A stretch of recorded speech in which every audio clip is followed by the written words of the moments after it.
Not everything about tech's great. When you're standing up there and your Apple Watch tells you your heart rate's too high, without exercise, that's not always the greatest thing. But I am excited to be here. I am Aaron, came to you from the U.S., I think, which was just explained. I am a veterinarian, I'm an entrepreneur, and I'm just extremely curious about all the tech we have. So this is what I'm curious about. We'll see if you guys like it. Just to restate it, email me. I'll send you a link to the slides. We've got enough time for questions here, so I'm going to talk slow because I cannot speak French, and I apologize for that. But let's get rolling. Some disclosures.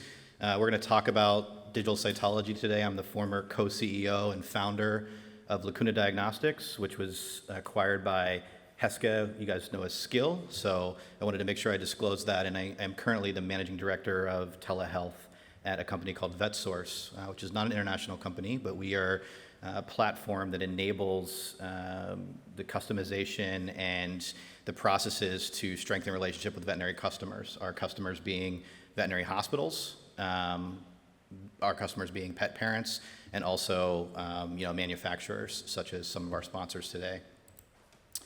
I always get excited, so I want to make sure we highlight this. These meetings are the future. And I'd just like to, bring attention to the sponsorship and what we're here for today. So everybody, please help me in thanking our sponsors for today.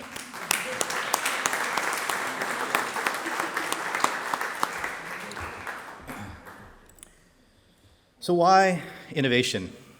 When presented with the opportunity to come, this is something that I've been thinking about a lot lately, and how veterinary nurses, veterinarians themselves, everybody who touches the veterinary field is expected to know so much information and perform so many different jobs.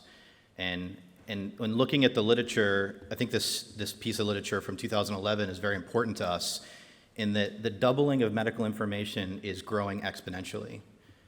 50 years was doubling in 1950, and now it's doubling every 73 days.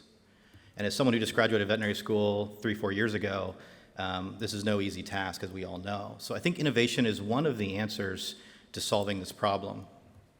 I wanted to give a little bit of an introduction to how I think about these companies, these innovations, not only from a user perspective or a speaking perspective, but as a clinician as well. And that starts with my own pets. This is Vesna. She just turned 5 months old last week, and then Lord Stanley, our cat.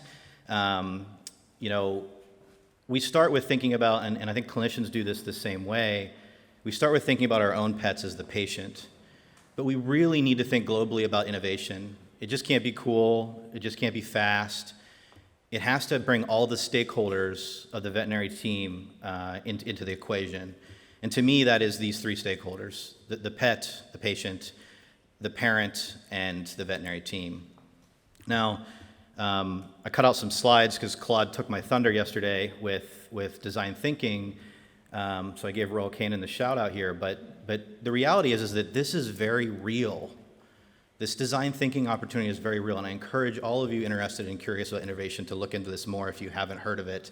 But once we've thought about the stakeholders, then we can then bring the business case in, which I think is best described by the feasibility, the desirability, and the viability, as I think Claude did an excellent job yesterday of presenting. So we're going to fly from here forward. We're going to talk about 15 plus innovations in under 40 minutes.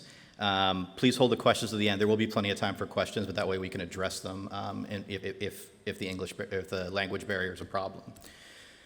So we're going to start with the hardest one. Are there any oncologists in the audience?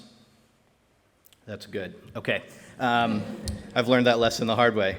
I think that oncology and genomics is one of the most interesting and curious areas of innovation today. Just a little science lesson for everybody to get everybody up to speed. The central dogma of molecular biology is very important to understand and what we're going to talk about here. We start with DNA. We all understand DNA. DNA goes through transcription to RNA. RNA then goes through translation to protein, then protein gets broken down in metabolites.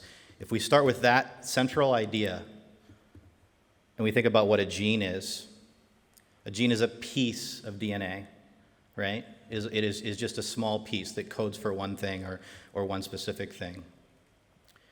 Those genes are then made up of nucleotides in pairs that whenever those pairs are not brought together correctly, they cause a mutation. Why is this interesting? This is interesting because as many of us know, the genes in dogs, the oncogenes in dogs that are known for cancer are virtually identical to the ones in humans. And now we have a translational piece. And this is one of the reasons why, only one of the reasons why I think these innovations that are happening in this space are very interesting. So bear with me, I'm gonna walk through some diagnostic innovations, but I'm gonna get to some tech innovations that are tied to them here in a second. I'm gonna start with a company I really appreciate known as Vidium Health. I pulled this from their website, so I wanted to recognize this. So we use a common oncologic disease such as lymphoma. Now, me as your emergency clinician, if I unfortunately would be diagnosing your pet with lymphoma, it would be small cell lymphoma or intermediate cell lymphoma or large cell lymphoma. Large cell lymphoma being broken down into B versus T. Not very complicated.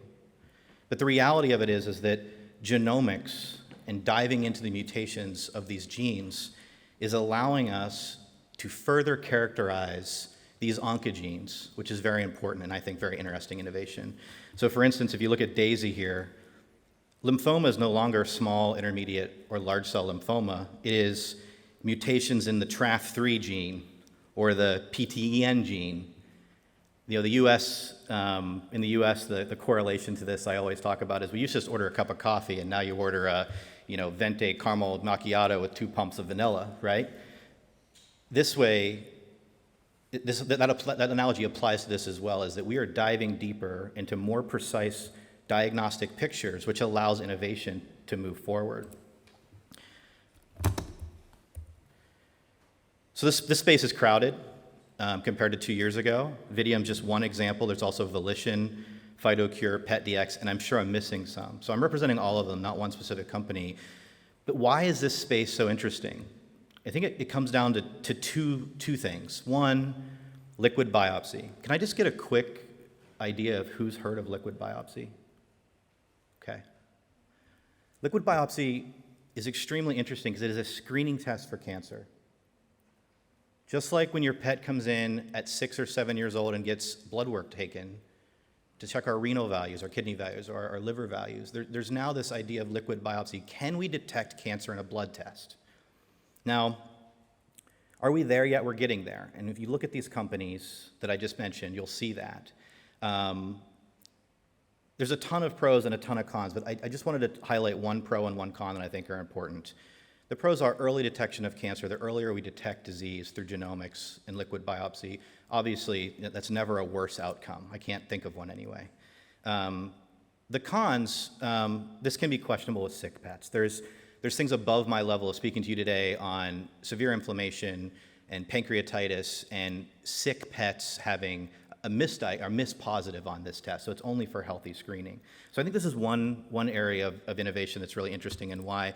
But I also think that the personalized treatment that this allows us to have, the precision medicine aspect of this, is a very interesting innovation. In human oncology, there's over 100 FDA-targeted therapies for oncogenes. In veterinary oncology, there's 2. I think in 2 or 3 years when we come back to this meeting, this might be 150 and 150, which I think is going to be very interesting. But coming back to lymphoma as our example, we're no longer just having to start on a protocol that we see the masses clinically benefit from. Personalized treatment, getting to the direct genetic mutations will be a more precision diagnosis and a more precision therapy. But this is a tech conference. So why did I spend 5 minutes explaining that? Because the technology and the software that's being put on top of genomics is awesome. It gets me really excited. These are just 2 that I'm going to bring up and talk about. Has anybody heard of these 2 companies? Okay, great. These are AI-powered softwares that are going into and on top of these genomic innovations. The first one is Impromed. It's AI-focused prediction of response to therapy. So we're going to dive into that a little bit. The other one is ABC Intelligence. And ABC Intelligence has a very wide array of their platform and offerings. But one of the things that's very interesting is their ability to facilitate clinical trials and to drive these innovations forward. So I'm going to talk about these 2 as examples. So Impromed, how does it work? Okay, remember this is the one that predicts cancer therapeutic responses. So you have a cancer patient, they go to an oncologist. The oncologist then takes a sample and sends it to the lab. The lab takes the patient information, the drug sensitivity, as well as the flow cytometry and PAR, which are advanced diagnostics, laboratory diagnostics, which all go into their there's a machine learning algorithm. They then can test that through their algorithm for drug responses and give a report back to the clinician on which drugs specifically may work better for that specific patient's cancer. Pretty cool, right? It's published, it's working. This is talking about lymphoma. We're sticking with lymphoma. This is talking about cases that have come in and out of relapse and days lapsed. And they're seeing that these precision therapies through this algorithm are actually staying in remission longer, which I think is fascinating. Impromed, check them out. ABC Intelligence. I just found out about this company last week, emailed the CEO, great guy, got a little bit of information. If anybody's interested in any of these companies, I'm happy to connect you. How does ABC Intelligence work? ABC Intelligence integrates into your practice management software. By doing that, they're organizing the data, the history, the signalment, all those pieces, into a more professionalized protocol that then gives two opportunities. It gives one opportunity for the clinician to know that there's a clinical trial available for that patient. And then the second opportunity is it gives the drug companies or whoever's running the clinical trial the ability to get organized, structured data, which is so important. This is an example of their window. This is actually their UI UX, where as you're writing your record, a window pops up and shows you that there may be a clinical trial that your patient could benefit from there if you're interested in. This is a window showing the end result of the clinical trial. This is actually seizure patients and drug responses for seizure patients, and being able to break down that organized data in a dynamic way for science. Again, this company is ABC Intelligence. But it really even gets more interesting when we start thinking about at-home diagnostics. Some of you I'm connected with on LinkedIn. This has been a huge topic lately. And genomics is at home. We're sending genomics to the home now. And the combination of we just did this for our 5-month-old puppy. We got both Wisdom Panel and BART to compare the results. They looked the same. The sample collection was the same. User experience slightly different. I talked to my wife about it. She's a veterinary nurse. She said, I loved them both. But the reality is that by getting this information early on in a pet's life, we're able to also not just tell the breakdown of a mixed breed dog, 35% French Bulldog, 15% this, but also we're able to pre-screen for certain genetic predispositions and understand if those are going to happen. And I think the evolution of this technology is going to be extremely interesting when you combine at-home genomics testing with the data that we can bring along through genomics, as well as when a patient is sick running genomic panels. So that's why I wanted to bring it up to you today. Every time you see this slide, we're going to move to a different topic. So that was genomics and oncology. So I didn't get threatened by any oncologists, which is great. So we're going to move on to diagnostics. I spent the last 7 years in diagnostics. I love diagnostics. Some of these you may have heard of, some of you haven't, but I want to make sure we touched on a lot of them. Anybody know what this is? There's a prize.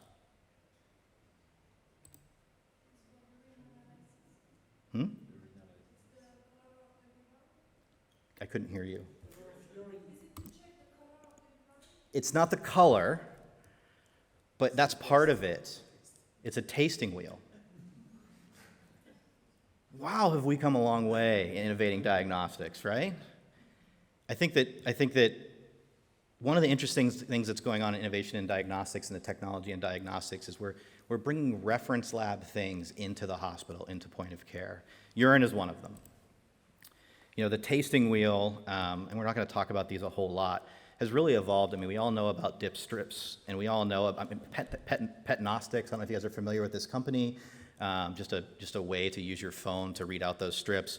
But then, there are major diagnostic players, IDEXX, Antech, Heska, They've all created point-of-care urinalysis machines to, again, our technicians, our doctors are busy. Can we automate that in a technology? I'm not going to talk anymore about these because I don't know that much about them, but I wanted to make sure everybody's aware that no matter who your diagnostic provider is, I guarantee you they have a solution for this. Telecytology.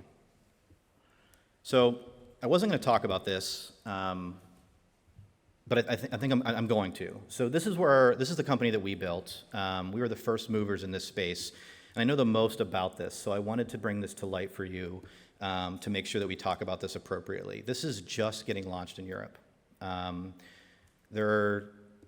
As of February of this year, we had done 70 or 80,000 cases, so it's just getting to Europe now, and it'll scale fast. But understanding the innovation here is very important. There's two different ways to have digital cytology. Just so we're clear, two types of pathology. There's clinical pathology and there's anatomic pathology. Clinical pathology is things that we take at the hospital, right? We stick a needle into a lump or a bump, we grab a little bit of blood. Those are clinical pathology solutions. Anatomic pathology is when we take a mass off in surgery, soak it in formalin, send it to a laboratory for it to be looked at. Two different things. We're talking about clinical, the cells on a slide from the hospital. There's two different ways to capture those images to get them reviewed digitally. The first one being region of interest. You can do this with your cell phone. You can do this with a microscope camera. These are just very small regions of the slide that you can send off for interpretation. There's also whole slide scanning. We were the first to do this in veterinary medicine, and my preference is to suggest this to you today if it's at all possible for a lot of reasons. We're going to go through them. But this is why I decided to bring it up. The startups that are here, those of you who can help them should help them. Thinking back to 2016 when we were just getting started, we were one of those small tables out in the front of these conferences, and we fast forward, and here I am talking to you today.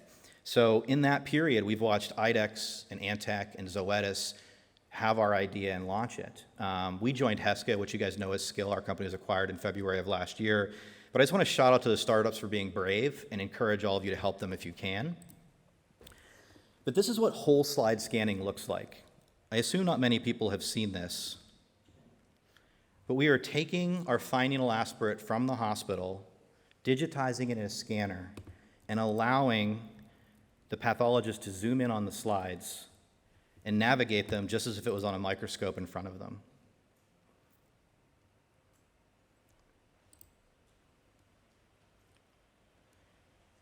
I've demoed this to thousands of veterinarians over the years. Before seeing it, veterinarians are like, well, what's the image quality like? And then after seeing this, like, this is better than a microscope in my hospital. But I bring this to you guys because this is really helpful.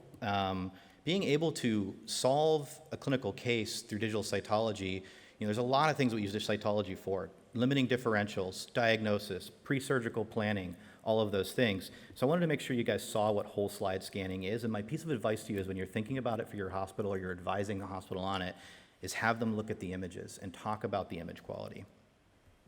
Here comes the tricky part. I gotta get out of this screen. You guys help me? I used to be the CEO of a tech company. You think I could run this? Thank you. But what is the future of digital cytology? Which is really why I wanted to talk about this as well. Artificial intelligence has a hard time with cytology. Neural networks have a hard time. So we take this same example of a whole slide image like this, and we can just imagine software picking out a region of interest and then being able to look at mitotic figures to be able to grade a tumor before we have to send it to the lab. That would be amazing, right? Like, is this mast cell tumor a grade 2 or a grade 3? That would be awesome information to have if we could. The problem is, I think this is a great segue into some of the other diagnostics we're going to talk about, is when you actually grab those cells with a needle and you squirt it onto a slide, and then you smear out the slide and you stain it, you build a topography to the slide, which puts cells on top of cells, and it really makes it struggle for us to look at, but for a computer to look at it. And what neural networks like are things that are flat, and things that are smooth, things that aren't on top of each other. So some of you might say, I've heard of artificial intelligence working in pathology, and they have. This is a great paper. I don't have time to dive into it, but I wanted to show it to you in case you wanted to take a look at it. This paper talks about how Antec is using this to look at anatomic path slides for mitotic figure indexes and things to speed up and further the diagnosis of anatomic pathologists in disease processes. We don't have enough veterinary nurses. We don't have enough veterinarians. We don't have enough specialists. These are examples of how technology is speeding up and even taking diagnosis to the next level.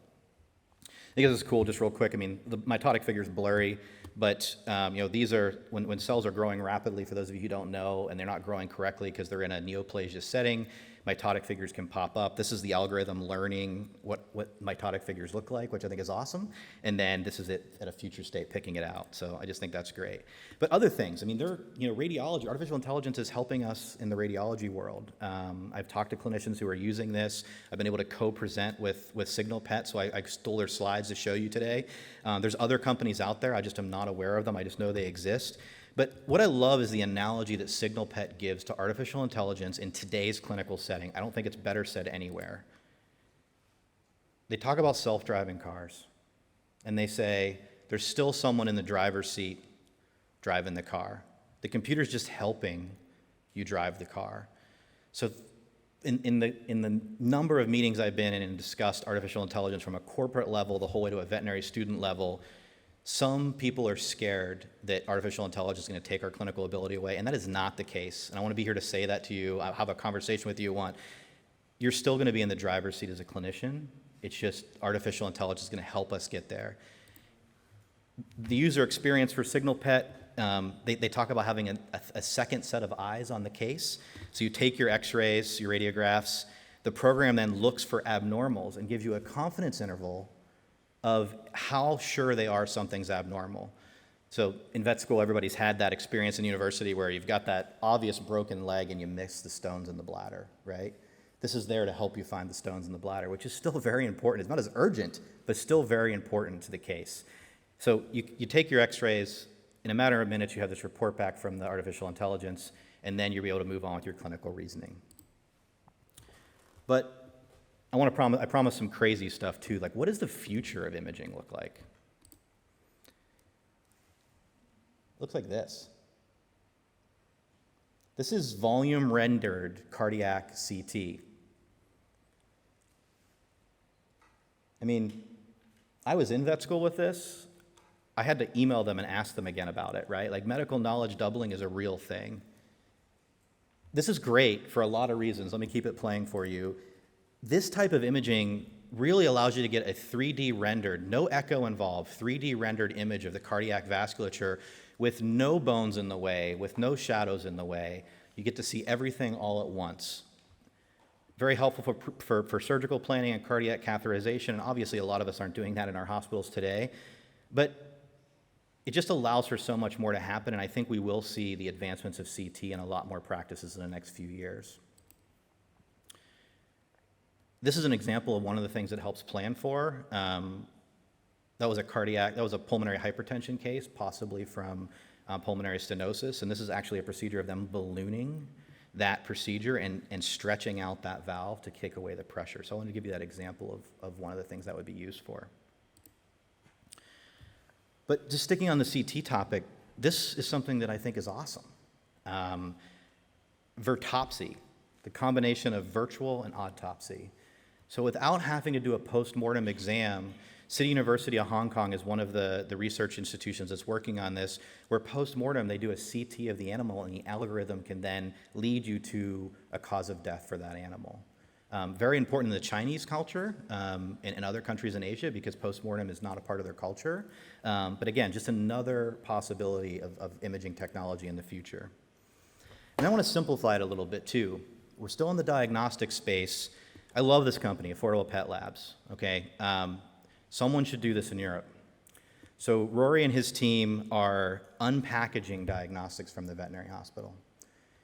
If you have that dog that's on chronic seizure meds or chronic NSAIDs that needs that liver check every 6 months and you can't get in to see the doctor to see it, they actually send a nurse to your house, grab the sample, send it in for you. Results go to the veterinarian, and we haven't taken up that time, that staff, and that slot in the hospital. I think this is awesome. Right now, they're doing things in, I think, 13 cities in the U.S. They do mail-in services too for, for fecal and stool. They're partnering with a lot of telehealth companies, obviously.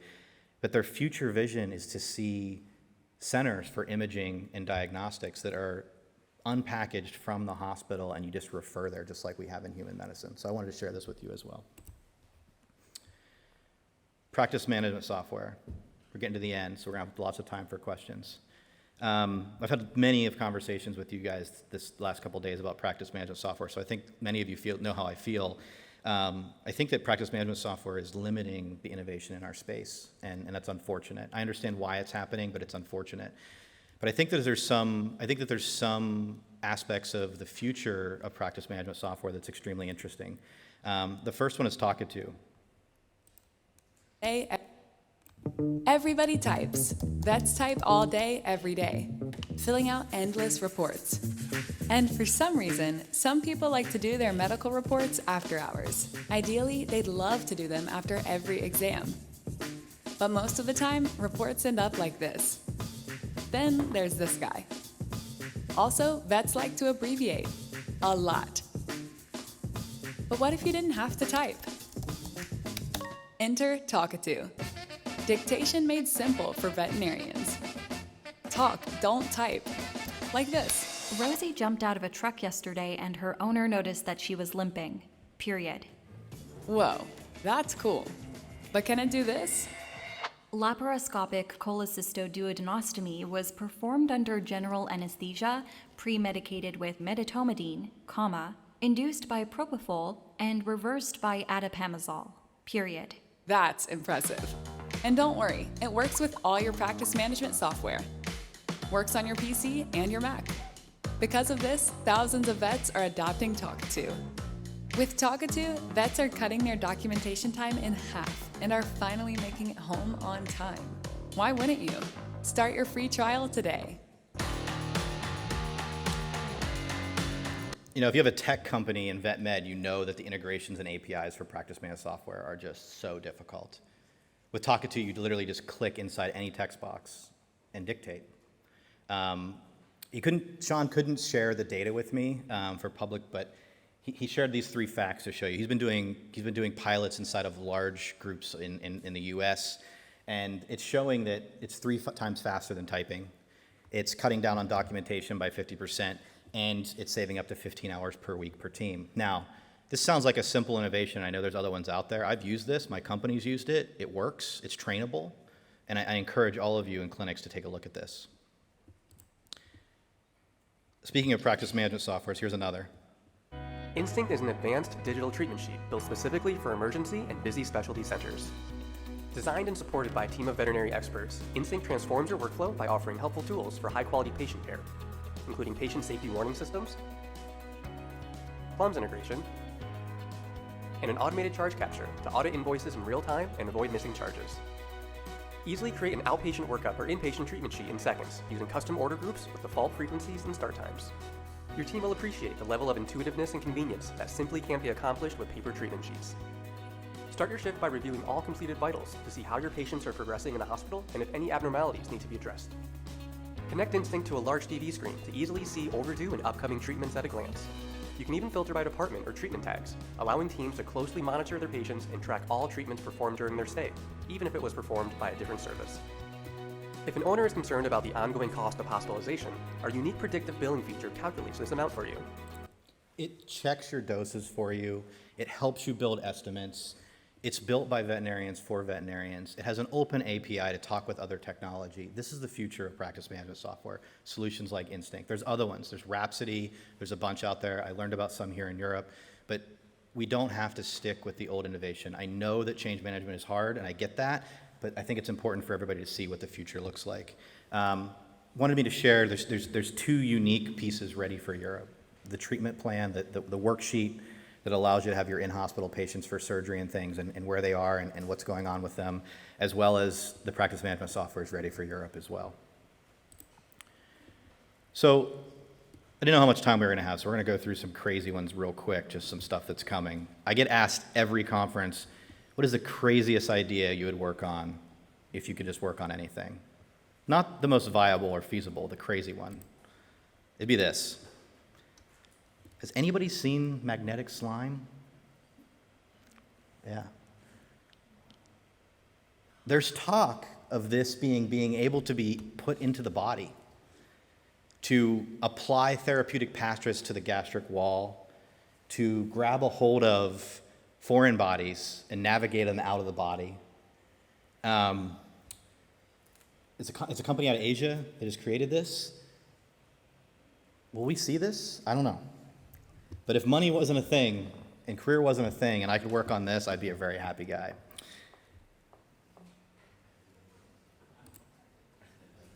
Let's go back to reality. This is happening.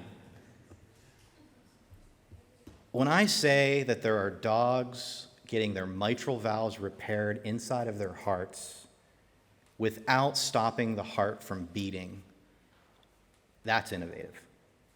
That's really innovative. This just came out. This paper was published at ACVIM, the American College of Veterinary Internal Medicine, 2 weeks ago. These are my mentors from CSU. This is the device to implant and clamp the mitral valve of the heart. So this is the inducer. They lay the dog on its right side. They make a small incision on the left side of the chest. They insert this in, and they clamp down on the mitral valve to keep regurgitation from the chambers from happening. This long snake thing is an esophageal echo that's meant to be there, but this shows them actually clamping it inside the heart. All this color, for those non-cardiologists in the room, this means turbulent flow. Things are moving the wrong way. And as you can see after the procedure, that's slowing down. My last one, Muse. We talked a lot about diagnostics and tumors today. This company was originally introduced to me. It's out of UC Davis on the West Coast in California. This is actually taking a tumor directly out of surgery and putting it directly on a microscope, having infrared light shot at the tumor, and then a computer software conversion to H&E stain to be able to diagnose tumors without sending it to the laboratory, without fixing it in formula, without cutting it with a microtome. And this talks about the innovation we had at Lacuna and just eliminates parts of it, but it also eliminates having to send a lot of these samples out to the reference lab. So I think I'm out of time. It's really a pleasure to be here. I'm happy to take any questions that I can. Please reach out to me on LinkedIn. If you have questions you want to talk to me about, email me or message me, and I'm happy to answer anything I can right now.